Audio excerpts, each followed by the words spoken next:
नमस्कार, SBT news में आपका स्वागत है। पेश है 19 सितंबर मंगलवार सुबह 6:15 बजे राजस्थान की बड़ी खबरें। नई संसद को लेकर न सिर्फ राजनेताओं बल्कि देश भर के लोगों के बीच उत्सुकता है। इसी बीच विशेष सत्र का वो समय आ गया है जब सत्र के दूसरे दिन आज मंगलवार को नई संसद का संचालन शुरू हो जाएगा। इसी बीच मंगलवार का दिन काफी महत्वपूर्ण होने वाला है। आज सभी सांसदों का फोटो सेशन होगा। सुबह 9:15 बजे ये फोटो सेशन होगा। इसके बाद 11 बजे दोनों सदनों के सांसदों की सेंट्रल हॉल में ज्वाइंट मीटिंग होगी। इसके बाद का नज़ारा देखने लायक होगा जब प्रधानमंत्री पुरानी संसद से नई संसद की तरफ जाएंगे। इससे पहले नए संसद भवन के उद्घाटन के समय भी कुछ ऐसा ही नज़ारा देखने को मिला था जब पीएम मोदी ने सेंगोल को स्थापित किया था। दरअसल बताया जा रहा है कि प्रधानमंत्री नरेंद्र मोदी पुराने संसद से नए संसद की तरफ जब जाएंगे तब उनके हाथों में संविधान की कॉपी होगी। प्रधानमंत्री नरेंद्र मोदी 4 परिवर्तन यात्राओं के समापन समारोह को संबोधित करने के लिए 25 सितंबर को जयपुर में होंगे। चारों यात्राएं 19 से 22 सितंबर के बीच अलवर, जयपुर, कोटा और जोधपुर में समाप्त होंगी। परिवर्तन संकल्प महासम्मेलन नामक मुख्य समापन समारोह 25 सितंबर को जयपुर में होगा। राज्य चुनाव प्रबंधन समिति के संयोजक नारायण पंचारिया ने कहा कि ये यात्रा एक ऐतिहासिक समारोह होगी और इसमें एक विशाल सभा होगी जिसमें पार्टी कार्यकर्ता और नागरिक भाग लेंगे। राजधानी जयपुर के मानसरोवर में अगले सप्ताह कांग्रेस के नए मुख्यालय भवन की नींव रखी जाएगी। कांग्रेस अध्यक्ष मल्लिकार्जुन खड़गे और राहुल गांधी 23 सितंबर को नए भवन का शिलान्यास करेंगे। शिलान्यास के बाद कांग्रेस की सभा और कार्यकर्ता संवाद रखा गया है। इस सभा के जरिए कांग्रेस चुनावी अभियान की शुरुआत करेगी। इस सभा के जरिए कांग्रेस के बूथ लेवल से लेकर जिला स्तर तक के पदाधिकारियों को चुनावी टास्क दिए जाएंगे। कांग्रेस के 55,000 पदाधिकारियों को शिलान्यास कार्यक्रम में बुलाया गया है। कांग्रेस के 52,000 बूथ अध्यक्षों, 2200 मंडल अध्यक्षों, 400 ब्लॉक अध्यक्षों, 40 जिला अध्यक्षों और पार्टी पदाधिकारियों को इस सभा में बुलाया गया है। करीब 60,000 पार्टी पदाधिकारियों को इस सभा में बुलाया गया है। राजस्थान में विधानसभा चुनाव को लेकर भाजपा की पहली सूची पीएम नरेंद्र मोदी के दौरे के बाद जारी होगी। इस सूची में 48 कैंडिडेट्स के नाम होंगे। पहले कयास लगाए जा रहे थे कि परिवर्तन यात्रा के बीच में ही पहली लिस्ट जारी कर दी जाएगी। भाजपा सूत्रों ने ये साफ कर दिया है कि पीएम मोदी की 25 सितंबर को जयपुर में सभा के बाद कभी भी पहली लिस्ट जारी कर दी जाएगी। पहली लिस्ट में भाजपा ए और डी कैटेगरी की सीटों पर प्रत्याशियों की घोषणा कर सकती है। ये वे सीटें हैं जहां भाजपा सबसे मजबूत और सबसे कमजोर हैं। ए में 29 और डी कैटेगरी में 19 सीटें शामिल हैं।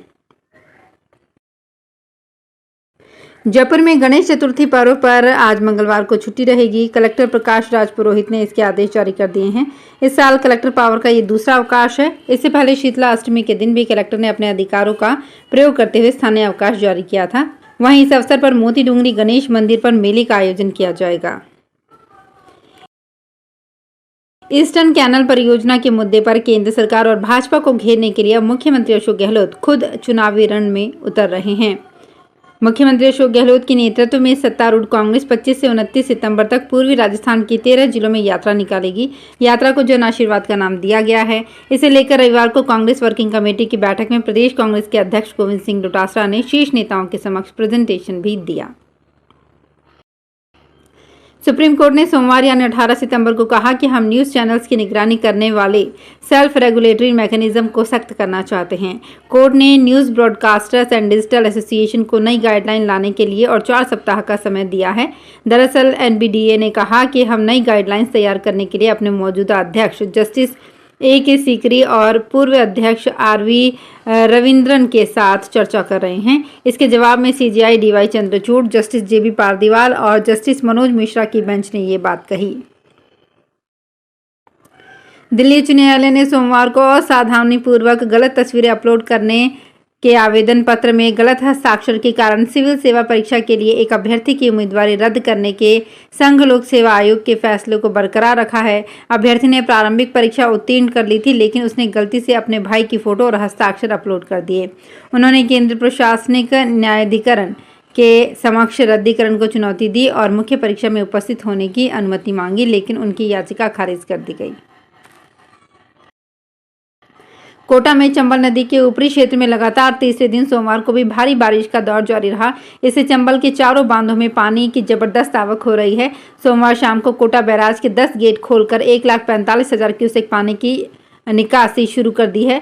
चंबल नदी पर रिवर फ्रंट बनने के बाद पहली बार 10 गेट खोलकर इतना पानी छोड़ा जा रहा है। जवाहर सागर से 1,22,000 क्यूसेक पानी की आवक हो रही है। आवक बढ़ती है तो और भी गेट खोले जाने की संभावना है। उधर कोटा में शाम 5:30 बजे तेज हवा के साथ बारिश का दौर शुरू हो गया। राजस्थान विधानसभा चुनाव 2023 के चलते मतदाताओं को मतदान प्रक्रिया में 100% भागीदारी सुनिश्चित करने के लिए मतदाता सूची में नाम जुड़वाने की अंतिम तिथि 19 सितंबर 2023 है। अगर आपका नाम नहीं जुड़ा तो आप विधानसभा चुनाव में मतदान नहीं कर सकेंगे। निर्वाचक रजिस्ट्रीकरण पदाधिकारी और झालावाड़ एसडीएम संतोष कुमार मीणा ने बताया कि विधानसभा क्षेत्र झालरापाटन 198 के तहत ऐसे व्यक्ति जिनकी उम्र 1 अक्टूबर 2023 या इससे पहले 18 साल की हो रही है, जिनका नाम मतदाता सूची में जुड़ने से छूट गया है, वो 19 सितंबर को या इससे पहले अपने क्षेत्र के बीएलओ वोटर हेल्पलाइन ऐप और मतदाता सेवा पोर्टल के माध्यम से अपना नाम निर्वाचक नामावली में पंजीकृत करवाने के लिए आवेदन कर सकते हैं। राजस्थान में बारिश से कटाई के बाद खेत में रखी फसल खराब होने पर प्रधानमंत्री फसल बीमा योजना के अंतर्गत नुकसान की भरपाई हो सकेगी। इसके लिए प्रभावित बीमित फसल के काश्तकार को 72 घंटे के भीतर खराबे की सूचना संबंधित जिले में कार्यरत बीमा कंपनी को देनी होगी। कृषि विभाग ने बीमा कंपनियों को तत्काल सर्वे कार्यवाही करने के निर्देश दिए हैं।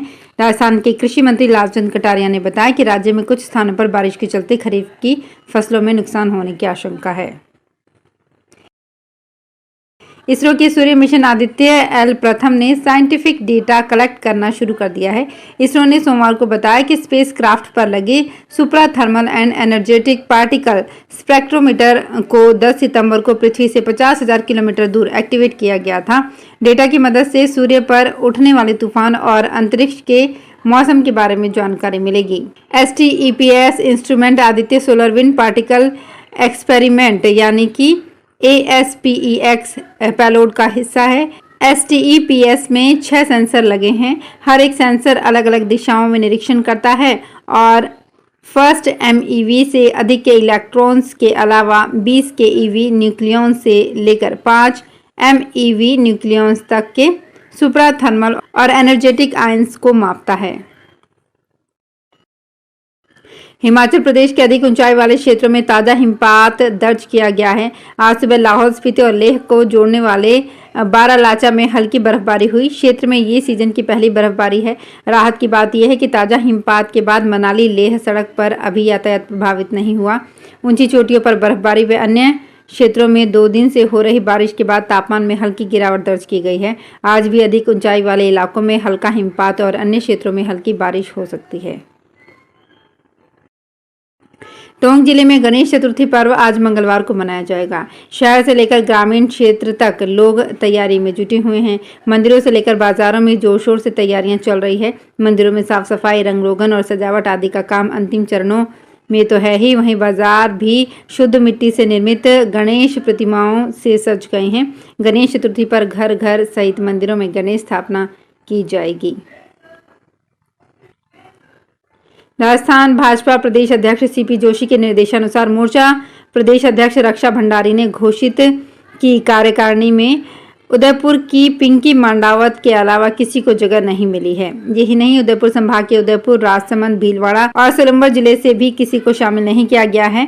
कार्यकारिणी में आदिवासी अंचल बांसवाड़ा संभाग के बांसवाड़ा, डूंगरपुर व प्रतापगढ़ जिले से भी किसी को कार्यकारिणी में अवसर नहीं दिया गया।